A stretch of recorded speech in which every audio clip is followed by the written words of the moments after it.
L'économie, Axel de Tarlet, le SPD en Allemagne lance le débat sur le revenu universel proposé par Benoît Hamon lors de la campagne présidentielle. Voilà, alors cette fois c'est le ministre de l'Emploi en Allemagne qui propose de supprimer les aides sociales pour certains chômeurs longue durée et à la place de mettre un salaire minimum. Alors en échange toutefois, les personnes seraient tenues d'effectuer des travaux d'intérêt général.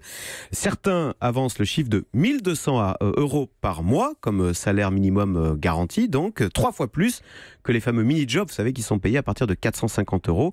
Il faut dire que le SPD, qui est à l'origine de ces mini-jobs, doit se refaire une virginité sociale s'il veut gagner des élections, tant ces fameuses réformes Schröder restent impopulaires en Allemagne où on le sait, il y a des millions de travailleurs pauvres. Mais ce débat sur les travailleurs pauvres ne concerne pas que l'Allemagne. Partout, on constate une paupérisation des classes moyennes. Voilà, alors ça c'est le cœur du dernier livre détonnant de l'économiste Patrick Artus qui s'intitule « Et si les salariés se révoltaient » qui est publié chez Fayard. Patrick Artus avance 2 chiffres qui résument cette paupérisation des travailleurs. En 10 ans, dans les pays développés, les 2/3 des salariés ont vu leurs revenus stagner ou baisser. Et dans le même temps, la part des profits, elle, a grimpé de 13 à près de 17% du PIB. En clair, les actionnaires ont capté l'essentiel de l'enrichissement au détriment des salariés.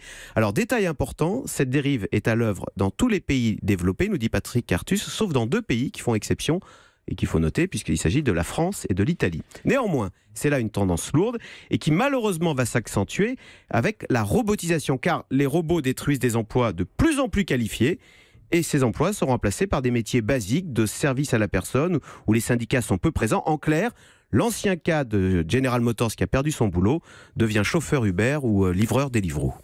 Et que faire pour lutter contre cette dérive ? Alors justement, certains, donc comme le SPD ou Benoît Hamon, proposent le revenu universel pour vivre dignement. Patrick Artus, lui, dans son livre, propose d'intégrer davantage les salariés au cœur du système, alors que ce soit dans les conseils décisionnaires ou bien tout simplement au capital. En fait, c'est le sens du rapport Sénart-Nota qui veut réorienter l'entreprise au profit des salariés. Sinon, attention, nous dit Patrick Artus, parce que les salariés se révolteront, c'est le titre de son livre, avec leur bulletin de vote et mèneront les populistes au pouvoir. Merci à vous, Axel de Tarlet. Europe 1.